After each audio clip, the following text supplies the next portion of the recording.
Ya emang dia disuruh, diperintah untuk menembak. Oke. Siapa yang memerintah? Ya atasannya lah. Woi, tembak, tembak, tembak. Secara Kristiani, ya panjanglah kita berdoa. Tentunya doa-doa saya juga nyasar ke pikiran dia kan. Minta tolong Tuhan segala macam. Tapi saya bilang kiranya Tuhan menolong kawan saya Baradae ini supaya dia bisa tenang hidupnya, bisa plong, bisa nyaman, terus kemudian bisa menceritakan apa adanya hanya untuk kemuliaan Tuhan. Kita lagu rohani, lagunya Indah Pada Waktunya, sama Hidup Ini Adalah Kesempatan. Dua lagu rohani itu yang biasa dinyanyikan buat orang-orang seperti dia kan. Buat kita juga kalau kita galau. Setelah dia ikut nyanyi. Ikut nyanyi ya sudah, setelah dia ikut nyanyi, hidup ini adalah kesempatan. Oh selesai. Ini udah aman kalau dia ikut nyanyi kan berarti kan udah pulang gitu kan. Itu cepat tuh, tedet. 2 jam jadi kan gitu kan. Jadi 4 lembar. Jago juga dicerita. Ini ngarah apa enggak? Kita baca dong. Ini runtut semua nih. Ini kayaknya ini fakta-faktanya nih kan.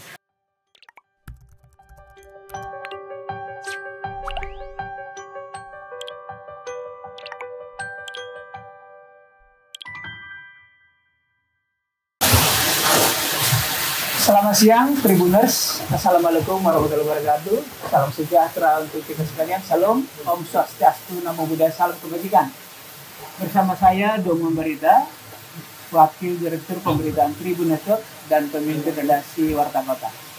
Siang ini kita akan berdiskusi kembali. Kalau kemarin sudah berdiskusi dengan Bang Petrazen, pengacaranya Mbak atau Ibu Putri, kemudian Mas Eka, pengacaranya keluarga Brigadir J. Siang ini, atau tepatnya sore ini, kita akan berbincang dengan pengacara dari Bayangkara 2 atau Barada 2, Richard Eliezer atau Barada E, yang berstatus tersangka dengan 3 pasal dalam kasus kematian Brigadir J di kediaman mantan Kadif Propam Mabes Polri Bapak Irjen Verdi Sambo. Di sebelah kanan saya sudah ada pengacara yang eksentrik, ya, rambut gondrong, Bang Doli Payumara. Selamat siang Bang. Selamat siang Bang. Salam sehat. Salam sehat, salam sejahtera. Puji Tuhan. Sehat. Baik, salam sehat. Bang Olip, saya panggil beliau Bang Olip, masih muda, kami tahun kelahiran sama, jadi semangat. Energik. Saya akan panggil beliau Bang Olip. Bang Olip, kita tahu atau publik sudah tahu bahwa pengacara Barada E sebelumnya sudah ada Andreas Nahot. Iya. Sekarang Abang bisa cerita di seputar pergantian ini?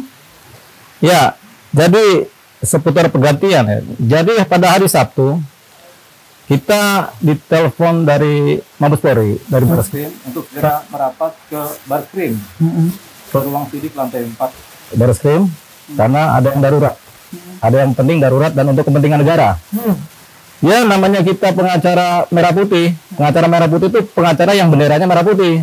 Nah tapi kan kita semua kan merah putih semua kan, jadi kita pengacara negara merah putih ini kan.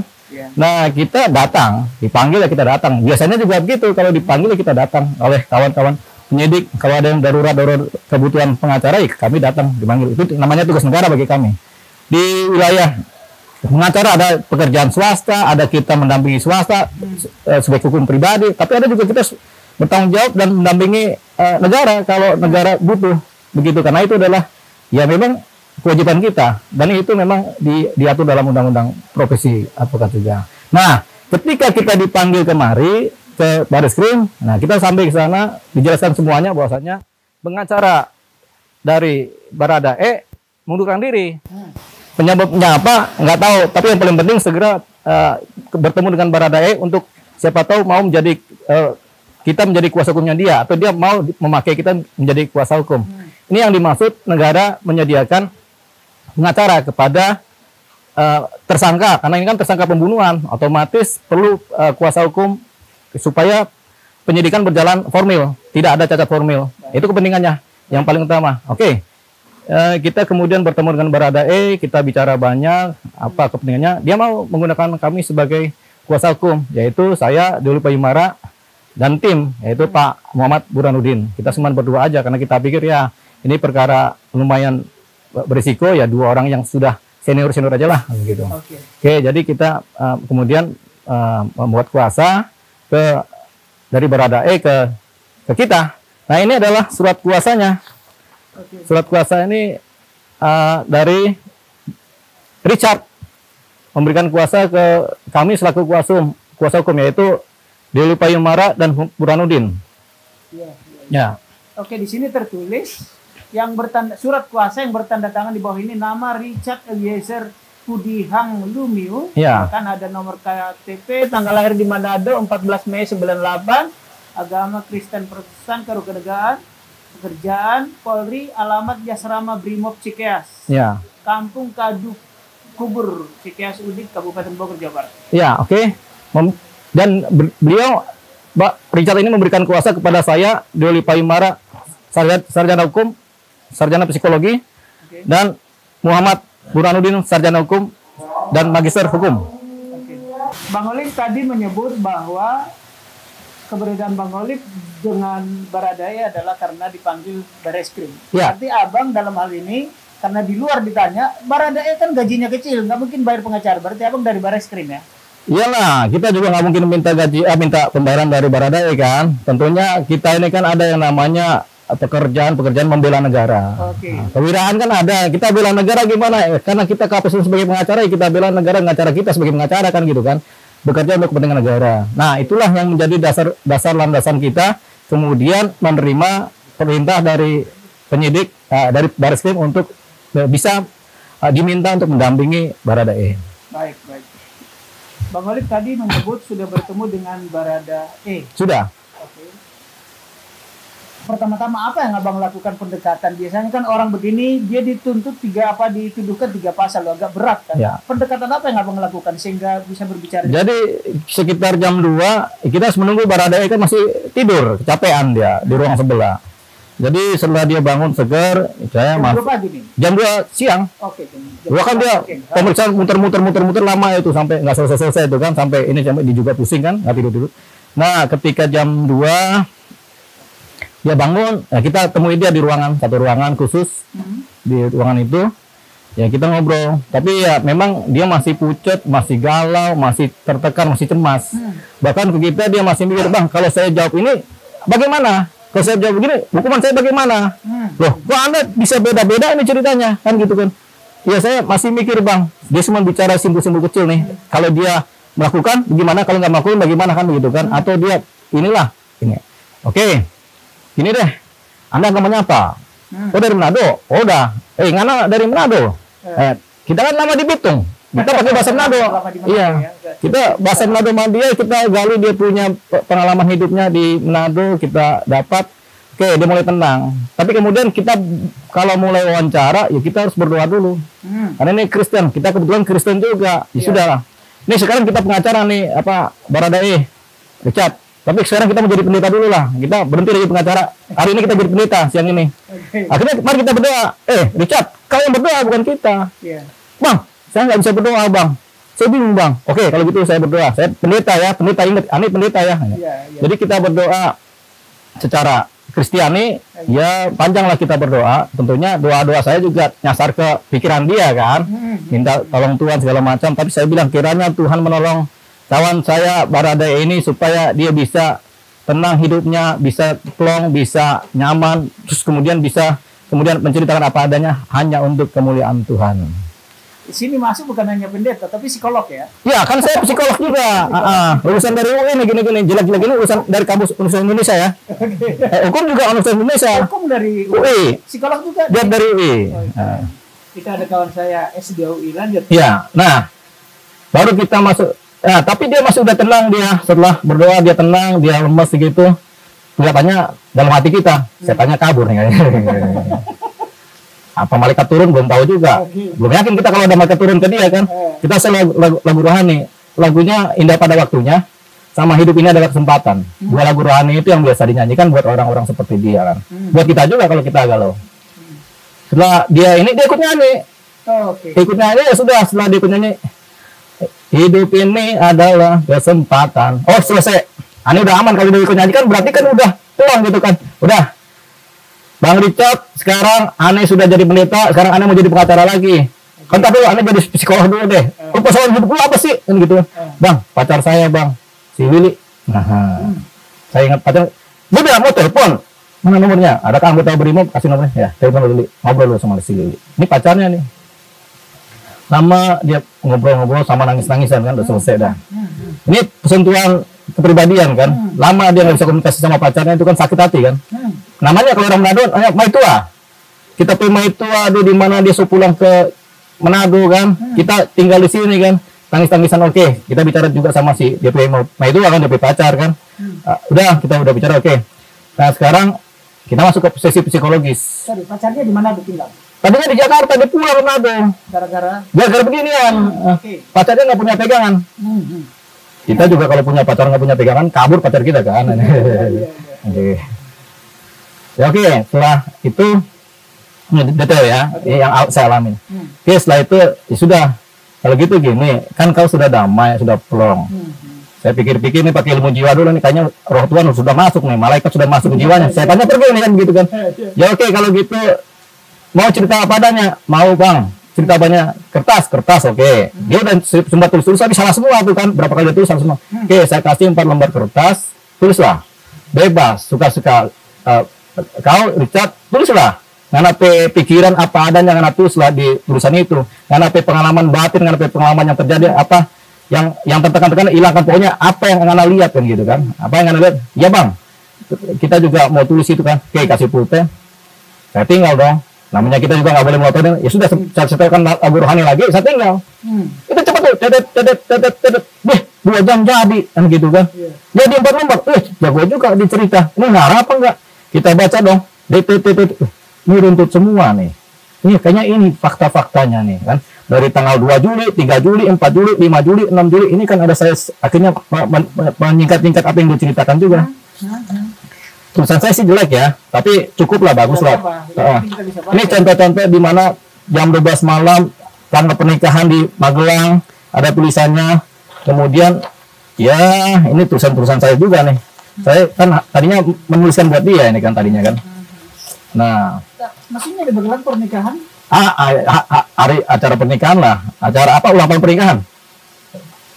Irjen? Kerja Sambu. Oh, jadi ke Magelang itu?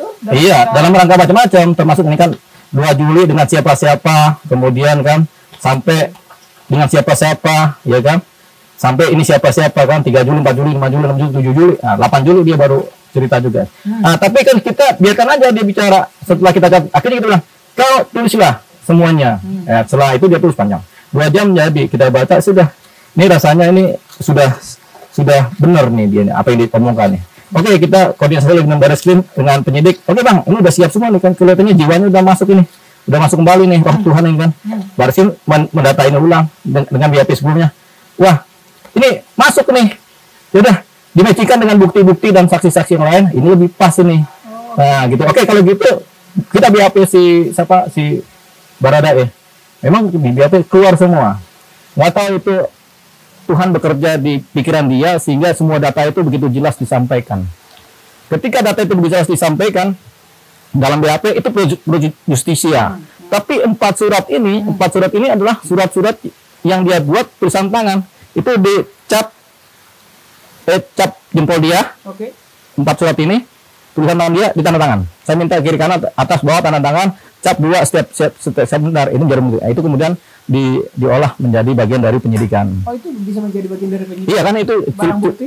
Bisa barang bukti, tapi kan itu kan bukan pro justisia karena kan tulisan tangan. Di konversi ke dalam BAP, dalam pemeriksaan ulang kita dampingin dia sehingga jadi curahan hati tadi itu menjadi barang bukti, bagian dari barang bukti tapi diulang untuk dimasukkan dalam BAP. Dan kita yang mendampingi itu saya dan Burhanuddin. Saya dengan pengacara 1 Burhanuddin. Dan kita menyimak setiap perkataan, setiap cerita di situ dan detail banget. Kita rekam dong. Namanya kita pengacara kan ahli merekam. Orang cewek cantik kita rekam, masa yang gini enggak gitu. Nah, kita rekam dengan baik. Oke, sudah dapat posisinya. Oke, tanda tangan semua sepakat. Baradae udah emang itu padanya teken. Tanda tangan BAP kami sebagai yang mengetahui cerita ini. Abang bertemu dia tanggal berapa itu? Minggu kemarin? Iya, hari Sabtu. Hari Sabtu ya. Ya, kita lupa tanggal lah. Satu Hari tanggal berapa? Sabtu berarti tanggal 6. Ah, tanggal 6. Kemarin. Iya, tanggal 6 kemarin. Ini kan tanggal 6 berarti sebulan dari kejadian. Kita tahu bahwa Iya. versi sebelumnya bahwa baku tembak atau tembak menembak bukan. Iya, versi sebelumnya kan skenario tembak menembak. Nah, apa yang disampaikan Baradae setelah bertemu apa? Ya, apa dan yang disampaikan ya tidak ada tembak menembak, yang Tidak ada ada tembak menembak. yang ada tembak-tembak. Yang ada tembak-tembak yang menembak si Joshua atau dia? Ah, itu masuk ke substansi. Oke. Nah, nanti biar penyidik yang cerita Tapi itu. pasti tidak ada tembak menembak. Tidak ada Berarti tembak satu menembak arah. satu arah, tapi adanya tembak-tembak begitu. Tembak-tembak itu apakah bisa disebut 2 kali tembakan? Bu, namanya tembak dor. Nah, itu tembak-tembak tuh. Ah, ada tembak doang dor. Tembak-tembak itu bisa lebih dari 2. Dor kan gitu. Apalagi kalau brand kan, gitu. Oke. Baradae atau Richard kan tersangka tanggal 3 Agustus. Dia memberi testimoni ke abang tanggal 6. Berarti Ya. sudah tersangka dulu. Ya, dia tersangka. Tersangka kan sesuatu yang dikira-kira masuk unsur kan. Oke. Tapi kalau masuk unsur, kalau ceritanya berbeda juga, ceritanya ini juga berbahaya juga. Dia tersangka, makanya ketika dijadikan tersangka, pusing lah ini pengacara terdahulu kelihatannya. Karena ceritanya nggak masuk akal, tapi dia jadi tersangka kan. Oh, oke. Gitu. Makanya akhirnya dia minta cabut cabut pernyataan BAP terdahulu, dia minta BAP baru. Oh, oke. Jadi BAP dengan pengacara yang terdahulu sudah Dicabut, berarti BAP yang baru termasuk testimoni 4 lembar tadi. Iya, itu langsung BAP dong, sebagai ceritanya dia. Kalau BAP terdahulu dia dijerat pasal 340, 338, Nah, di BAP dia 338, junto 5556. 56. Tapi versi lama dan versi baru. Nah, kalau yang terbaru ini apakah masuk unsur itu? Masuk unsurnya 338. 338 junto 5556. Oh, tetap masuk. Tetap masuk. Pertanyaan saya, apakah dia mengakui dia yang melakukan? Ya, kalau dia sudah merasa bersalah, udah sampaikan permintaan maaf kan berarti ya sudahlah. Ya, itu orang bersalah kan berarti dia melakukan. Oke. Dia udah sampaikan ke kita juga kok dia melakukan. Oke. Nah, pada tanggal 8 itu kronologi yang dia ceritakan, apakah kalau yang versi yang lain kan si brigadir ini keluar dari kamar lalu Masuk substansif. Jadi yang terdahulu berbeda dengan sekarang.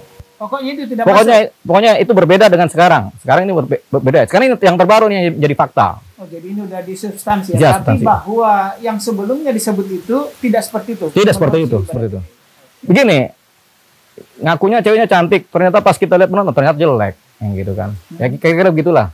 Berbeda kan, cantik sama jelek kan begitu. Ya contohnya gitulah sederhana. Oke. Baik. Bang Olip selama ini dia tinggal di di alamat seperti tadi yang di KTP atau tinggal Cigas. di rumahnya Ya kita nggak tahu dia tinggal di mana, yang jelas setiap hari ngikutin ya namanya ajudan pagi siang sore malam. posisi dia sebagai ajudan untuk Sambo atau istrinya? Ya dia driver bebas lah. Kadang kan keluarga ini kan, bisa ke anaknya, bisa ke istrinya, bisa ke sambonya. Oh, jadi posisi dia driver ya? Iya, bukan Iya. seperti disebut sebagai Iya, ajudan ya? enggak, kalau menurut cerita dia bebas, kadang driver, kadang pengawal, bebas lah namanya. Oke. Namanya juga ajudan. Saya punya ajudan juga bebas, kadang jadi driver, kadang jadi tukang masak, tuh orang itu. Bebas namanya ajudan. Bang Olip yang sering dipertanyakan orang juga, kok senjatanya canggih betul? Abang mungkin sebut ini materi, tapi perlu diketahui apakah itu senjata dia? Saya nggak ngerti senjata ya. Saya itu bukan orang yang megang pistol, jadi nggak ngerti senjata bagus apa nggak tahu saya. Jadi susah jawabnya itu. Gitu. Oke, baik. Saya kembali ke pertanyaan setelah bertemu Baradae. Tim kami di Manado coba mencari orang tuanya, Ya. tapi tidak ketahuan. Apakah ada abang kontak dengan keluarganya? Jadi waktu ketemu dengan Baradae dia menyatakan keluarganya itu dipanggil ke Depok sini, suruh kos di Depok. Karena apa? Nanti ada orangnya dari dia punya pimpinan akan mendatangi mereka untuk melakukan pengawalan. Pimpinannya dia, ya Pak, tentunya Pak Sambo. Pak Ferry Sambo. Berarti keluarganya itu didatangkan dari Iya. Manado ke Jakarta? Iya, menurut keterangan dia ya. Ini nggak masuk dalam BAP. Menurut keterangan dia secara tunannya, saya tanya ini keluarga di mana? Keluarga tadinya saya taruh di ini karena nanti ada bantuan pengawalan dari bos saya kan gitu kan. Ternyata setelah saya tahu gini, saya buru-buru telepon supaya ganti nomor semua, hilang dia. Nah, jadi dia Baradae ini sendiri yang minta supaya keluarganya menghilangkan diri. Takut kenapa-napa. Dia berpikirannya sudah hati-hati kan. Akhirnya keluarganya di ini udah nggak ada kabar lagi. Mungkin sudah pulang lagi ke Manado. Tapi memang keluarganya sempat Kemari karena ada undangan. Teleponnya diganti semua. Diganti semua. Atas inisiatif Si Richard. Ya, Nah, Richard ya. Oke. nah, kita juga nggak hilang kabar dari Eliezer tentang keluarganya ya. Bang, kalau ada nggak cerita si Baradae seberapa dekat hubungan dia dengan si almarhum Joshua? Nah, ini kan kaitannya dengan surat yang disampaikan lewat saya ya, tentang permohonan bela sungkawa kepada keluarga. Kalau dari cerita dia sangat dekat sekali dengan keluarganya. Kalau dari surat ini juga secara psikologis, surat ini menunjukkan kedekatan yang sangat-sangat amat sangat dengan keluarganya si Joshua almarhum.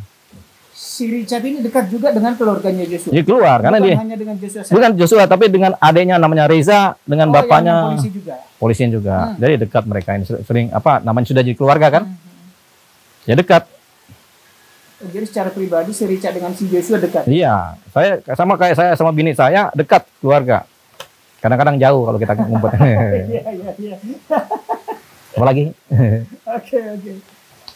Saya kembali Bang ke detik-detik itu kan Ibu PC dan Joshua dan Baradae baru pulang dari Magelang. Nah itu substansi bang. Substansi ya, nggak boleh masuk ke situ ya. Ya. Saat kejadian si Baradae apakah melihat si Substansi bang. Oh ya. substansi lagi, nggak bisa masuk ke situ ya, ke Baradae melihat si Joshua apakah udah ada. Itu substansi materinya penyidik, wilayahnya kewenangan penyidikan. Oh ya benar, Baradae mengirim surat ke keluarganya Joshua, itu tulis tangan dia. Ini? Itu serangannya Baradae ini. Bisa dibacakan Bang? Atau saya bacakan? Bacakan aja. Oke. Kalau bisa baca. Gantian bacakannya. Biasanya kita bacain. Saya bacakan surat dari Baradae. Saya Baradae mengucapkan turut berbelasungkawa atas kejadian ini. Buat Bapak Ibu dan Reza adiknya si Joshua, atau keluarga Bang Yos dia memanggilnya. Sekali lagi saya mengucapkan turut berbelasungkawa yang sedalam-dalamnya. Tuhan Yesus selalu menguatkan Bapak Ibu, Reza serta keluarga Bang Yos. 7 Agustus. Ya. 7 Agustus berarti hari Minggu 2022 pukul 1.24 Pagi. Dini hari pagi. Richard. Ya. Baik. Terima kasih. Tadi keluarganya nggak tahu ya sekarang posisinya apakah pulang ke Manado atau Ya kita belum tahu kan nggak ada komunikasi nih. Kalau Abang nggak komunikasi langsung dengan keluarga? Nggak, karena dia juga nggak komunikasi, suruh ganti nomor hilang semua. Kayak korupsi lah, kalau kita KPK kan, kena KPK ganti nomor, hilang semua tuh, ting. Handphonenya hilang, orangnya juga hilang. Bang, apakah Richard ini cerita tentang hubungan si Ibu Putri dengan Joshua? Oh, dia tidak tahu. Dia nggak tahu ya? Tentang itu dia tidak tahu. Dalam ceritanya juga dia nggak tahu tentang itu. Nggak ada cerita tentang itu. Soal ada desas-desus juga? Nggak ada, dia nggak tahu itu. Nggak ada cerita tentang itu. Maksud saya dia tidak tahu atau Abang tidak tanya? Sudah saya tanya. Nggak ada, pas saya nggak tahu. Kejadian saya di luar tiba-tiba datang udah begini-begini. Saya nggak tahu lah. Gitu kan, dia juga nggak mau tahu urusan orang kan. Ya udah, dia punya tidak tahu gitu aja. Memang nggak tahu memang. Oke. Bang, belakangan ini kan disebut dia disuruh oleh yang punya kuasa. Apakah waktu kejadian itu dia memang disuruh? Ya, kalau saya ketika masuk dalam curhatnya dia, ya emang dia disuruh, diperintah untuk menembak. Oke. Siapa yang memerintah? Ya atasannya lah. Woi, tembak. Berarti Irjen. Atasannya lah, atasannya dia lah. Ya kita nggak bisa bicara ini orang, kita juga nggak berani bicara. Oke. Atasannya ya.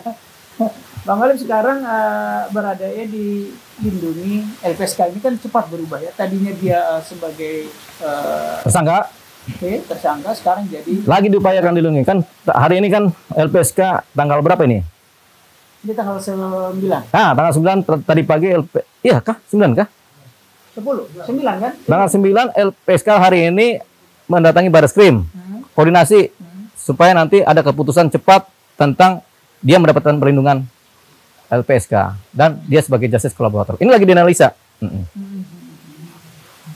Abang sebagai pengacara, apakah ada kekhawatiran bahwa keselamatan Richard ini terganggu, terancam? Kalau di Barreskrim dia nggak terancam. Di penyidikan dia tidak terancam. Dia merasa aman, dia nyaman di sana. Dijaga Brimob juga kok, dikawal, makan, minum terjamin. Sehari 3 kali, bahkan 4 kali, ya kan? Kita juga ketika masuk baris krim ya bagus juga. Kita juga dikasih makan. Pagi, siang, sore, siang, malam, pagi juga kasih makan kita. Hebat sekali nih baris krim ini sekarang ini kan. Tamu semua dikasih makan. Dalam kasus ini apakah dia ada berpotensi terancam keselamatan jiwanya?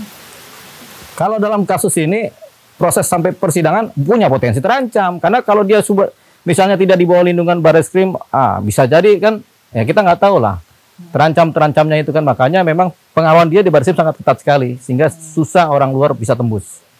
Oke. Nah, Bang Olive juga menyebut ada semacam ancaman. Ancaman itu apakah inline dengan ancaman dihadapi si Richard? Saya? Ya. Oh saya kalau saya sih ada pernyataan supaya berhenti aja lah begini itu kan bagian dari triggering untuk supaya kita nggak jadi pengacara. Tapi kan kita pengacara udah lama, udah 22 tahun, 24 tahun lah kita jadi pengacara ini kan. Dari zaman dulu udah hampir dibunuh, hampir kita tenggelamin, udah macam-macam deh. Ya kita biasa aja lah hidup. Makanya kita kalau jadi pengacara nggak boleh pakai jas, ketahuan kita jadi pengacara, mending kita jadi musisi aja pakai kan nggak tahu kita pengacara bukannya kan, bebas kita kemana-mana kan. Kalau pakai jas pakai dasi mati kita. Satu hal kelemahan saya kalau pakai jas pakai dasi nggak bisa ngomong. Oh gitu ya? Iya, langsung ngomong begitu. Mau ngomong apa? Ya jadi goblok. Itu kelemahan saya kalau pakai jas. Makanya kalau orang suruh pakai jas, ya nggak bisa. Tapi kalau jadi pendeta pakai jas kan enak. Wah kan gitu. Tapi kalau kita ya pengacara gini aja lah, ya kan? Tribuners perlu tahu bahwa Bang Olive ini juga musisi dan vokalis ya. Next time kita ulas soal itu. Ya. Tapi hari ini kita tentang Siap. Barada Bang Olive nanti malam dalam hal ini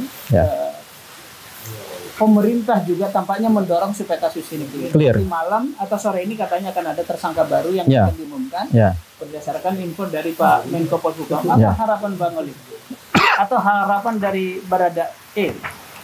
Kalau harapan dari Barada E sih semoga kasusnya terang ya, supaya paling enggak siapa yang salah siapa yang benar ketahuan. Walaupun dia mengaku salah, paling enggak ya ini kan saya kan polisi, BRIMOB. Saya menjalankan perintah atasan. Tapi saya juga takut kata dia gitu kan. Tapi karena ketakutan juga, kalau nggak saya menembak, saya ditembak kan gitu kan. Sama yang nyuruh nembak kan gitu kan. Makanya dia sembari dar gitu aja. Ya itulah perintah dari atasan. Kadang-kadang perintah yang melanggar hukum berbahaya kan. Tapi kan karena dia begini. Karena dia itu adalah prajurit BRIMOB yang terbiasa perintah komando, ya tentu apa kata komandonya dijalankan sama kayak BRIMOB di Papua, perintah tembak dadar gitu kan. Apakah itu dipersalahkan? Kita lihat secara proses pelaksanaannya gitu. Bang, satu pertanyaan terakhir. Kejadian apakah benar tanggal 8 Juli pukul 17 sore di kediaman rumah dinas Pak Dirjen? Ya kalau secara curhatnya dia begitu. Cuma berapa menit aja itu kejadiannya. Secara curhat ya, bukan secara pro justisia. Kan dia kan curhat juga sama saya. Nggak masuk dalam ini kan. Ya begitulah kira-kira. Oh, kejadiannya singkat. Iya singkat aja. Baik Tribuners, ini bincang-bincang kami dengan Bang Olive, pengacara Barada E. Tapi sebelum kita tutup barangkali ada closing statement dari Bang Olive, silakan. Ya, closing statement tentunya saya karena adalah kuasa hukum dari Richard, tentunya Richard menyampaikan kepada saya supaya disampaikan kepada masyarakat. Pertama adalah dia meminta maaf kepada keluarga korban, kepada keluarganya, kepada masyarakat Indonesia. Dia juga minta maaf khususnya kepada BRIMOB, di mana korpsnya adalah BRIMOB. Dia sudah sampaikan minta maaf kepada BRIMOB karena jiwa korsa dia terpanggil, dan dia juga minta maaf kepada negara, kepada institusi Polri dia minta maaf. Itu ya, apa yang dia sampaikan. Sampai pada titik itu. Kalau harapan dari kami sebagai kuasa hukum dan dia, ya kita biarkanlah kita bersidang dengan baik, membuka semua kejadian-kejadian ini di dalam persidangan sehingga semua menjadi jelas siapa yang benar, siapa yang salah. Itu aja. Baik, Bang Olive, terima kasih. Tribuners dan sahabat Warta Kota, demikian bincang-bincang kita sore ini. Ini fakta baru tentu saja, fakta baru menurut saya, setidaknya informasi baru yang perlu diketahui publik bahwa posisi Richard ditetapkan tersangka pada 3 Agustus menurut saya berbeda sama sekali dengan curhat dan keterangan dia pada 7 Agustus setelah disampaikan ke Bang Oli. Kita berharap, publik berharap penegak hukum dalam hari ini penyidik profesional. Orang menyebut duri, memang mencabut duri sakit, tetapi itu perlu dicabut supaya durinya keluar dan dagingnya tidak busuk. Daripada duri di dalam akan berlama-lama daging menjadi busuk. Semoga duri, kalaupun ada duri dalam kasus ini, bisa segera dicabut oleh Polri, sehingga institusi Polri yang mengayomi masyarakat tetap bisa tegak berdiri abadi bersama NKRI. Demikian dengan saya, Domo Berida, Wakil Direktur Pemberitaan Tribun Network, pemimpin redaksi Warta Kota. Salam hormat untuk pemirsa. Terima kasih. Selamat sore. Selamat sore. Assalamualaikum warahmatullahi wabarakatuh.